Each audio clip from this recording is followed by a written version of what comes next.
আলহামদুলিল্লাহ, সকল প্রশংসা মহান রব্বুল আলমিনের জন্য। শাইখুল ইসলাম তাকিউদ্দিন ইবনে তাইমিয়া লিখেন যে সব লোক আল্লাহ তাআলার পক্ষ থেকে ইঙ্গিত ও সমাধান পেয়ে থাকেন। তাদের মধ্যে কেউ উমর বিন খাত্তাব রাদিয়াল্লাহু তাআলা আনহু এর ব্যক্তিত্ব থেকে বড় ও উত্তম হতে পারে না। কেননা রাসূলুল্লাহ সাল্লাল্লাহু আলাইহি ওয়াসাল্লাম ইরশাদ করেন, তোমাদের পূর্বের উম্মতদের মধ্যে এমন কিছু লোক থাকত যারা ইলহামের আল্লাহ প্রদত্ত বিশেষ জ্ঞান দ্বারা পুরস্কৃত করা হতো। যদি এমন ব্যক্তি আমার উম্মতে কেউ থেকে থাকে, তিনি হলেন ওমর বিন খাত্তাব। আর এটাই স্পষ্ট যে ওমর বিন খাত্তাব কতক সমস্যার সমাধানে নিজের প্রভুর সমাধানের অনুকূল হওয়ার সৌভাগ্য অর্জন করেন।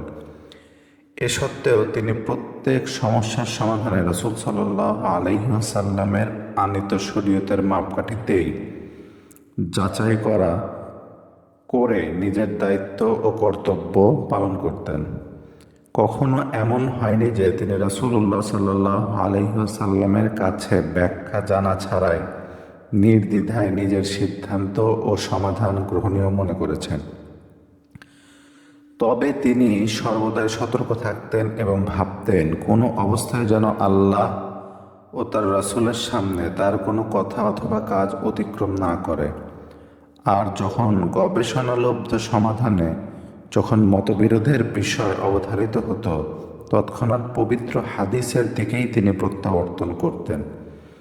কখনো কখনো কোনো মাসআলার সিদ্ধান্ত দিতে গিয়ে ওমর বিন খাত্তাব রাদিয়াল্লাহু তাআলা আনহু এর দূরদর্শিতা ভুল করে ফেলত, অথবা কোনো বিধান বা মাসআলা তার কাছে অস্পষ্ট থাকত, যার গভীরতায় তিনি যখন পৌঁছাতে পারতেন না, তখন এর বিশ্লেষণ আবু বকর রাদিয়াল্লাহু তাআলা আনহু এবং অন্যান্য জ্ঞানী আলেম সাহাবীরা করে দিতেন।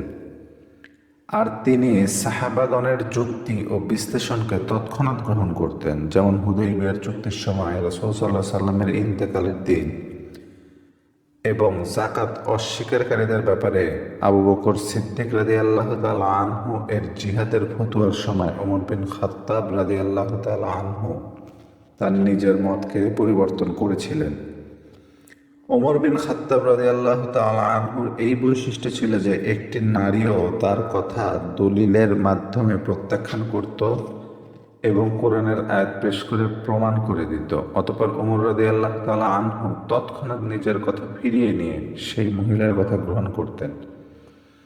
যেমন নারীদের দেনমোহরের ব্যাপারে এক মহিলা কোরআনের শব্দ কিন্তর বিশাল ধনভাণ্ডার দ্বারা তার বিপক্ষে প্রমাণ পেশ করলো, আর ওমর রাদিয়াল্লাহু তাআলা আনহু নিজের মত পরিবর্তন করলেন। এরূপ অনেক দৃষ্টান্ত রয়েছে।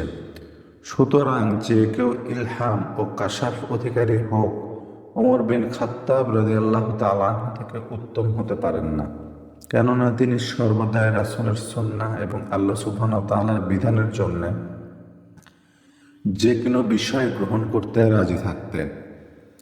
এ থেকে সূর্যের আলোর ন্যায় স্পষ্ট বোঝা যায় যে যে কোনো ইলহাম বা কাশাফের অধিকারী আল্লাহর কিতাব ও হাদিসের অনুসরণ থেকে কখনোই বিমুখ হতে পারে না, বরং তাকেও রাসূল সাল্লাল্লাহু আলাইহি ওয়াসাল্লামের আনীত শরীয়ত অনুযায়ী কোরআন ও সুন্নতের পথ অবলম্বন করতে হবে। এমন নয় যে রাসূলুল্লাহ সাল্লাল্লাহু আলাইহি ওয়াসাল্লামের আনীত শরীয়তকে নিজের মতের অনুরূপ করতে তৎপরতা চালাবে এবং শরীয়তে মুহাম্মাদীকে গ্রহণযোগ্য মনে না করবে। এমন সব লোকই দ্বীনকে বুঝতে ভুল করেছে এবং পথভ্রষ্টতার জালে ফাঁদে পড়েছে এবং রাসূল সাল্লাল্লাহু আলাইহি ওয়াসাল্লামের আনুগত্য ত্যাগ করেছে এবং তার শরীয়তের উপর যেই সব বিধান পালনীয় তা থেকে বিমুখ হয়েছে।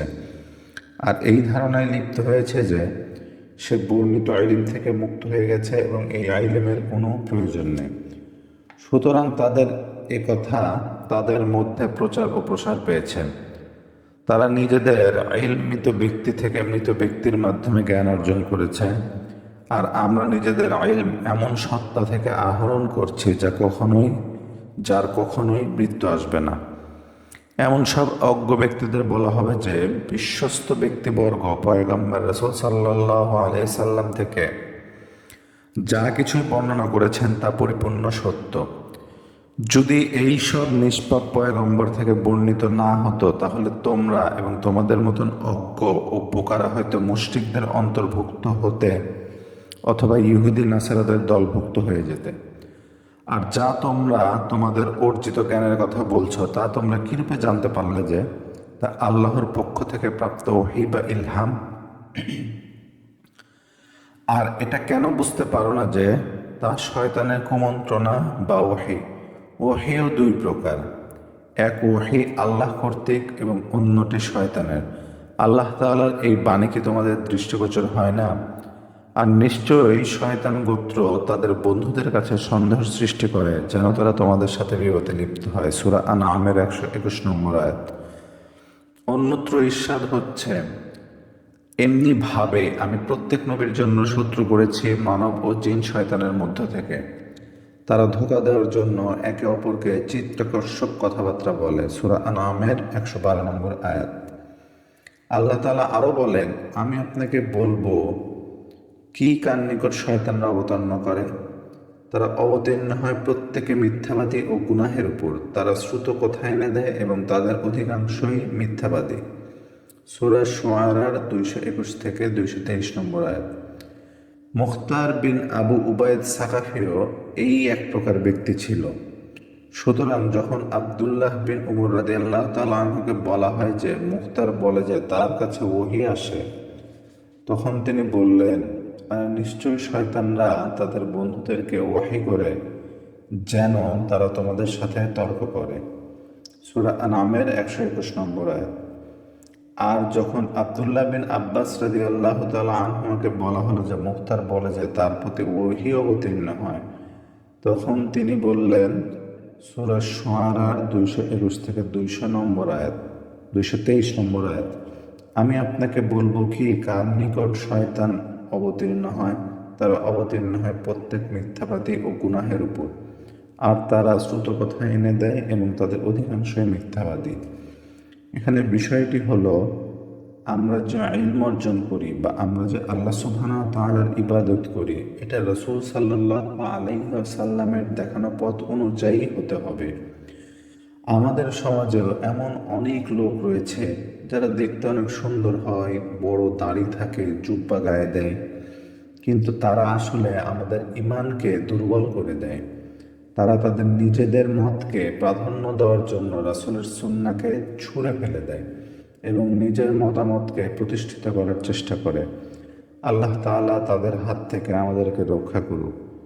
ঘটনাটির বর্ণনা রয়েছে তারিখে ইসলাম আকবর শাহ নজদীবাদের লেখার প্রথম খণ্ডের 691 থেকে 696 পৃষ্ঠায়।